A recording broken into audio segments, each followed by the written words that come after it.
Ang tapat at matalinong alipin ang siyang pinamamahala ng kanyang amo sa mga kapwa niya alipin. Siya ang nagbibigay sa kanila ng pagkain nila sa tamang oras. Mapalad ang aliping iyon kapag nadatnan siya ng amo niya na gumagawa ng kanyang tungkulin. Sinasabi ko sa inyo ang totoo, pamamahalain siya ng kanyang amo sa lahat ng mga ari-arian nito. Ngunit kawawa ang masamang alipin na nag-aakalang matatagalan pa ang pagbabalik ng kanyang amo.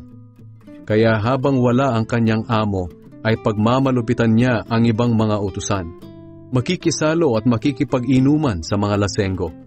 Darating ang kanyang amo sa araw o oras na hindi niya inaasahan at parurusahan siya ng matindi. Isasama siya sa mga mapagkunwari at doon ay iiyak siya at magngangalit ang kanyang ngipin.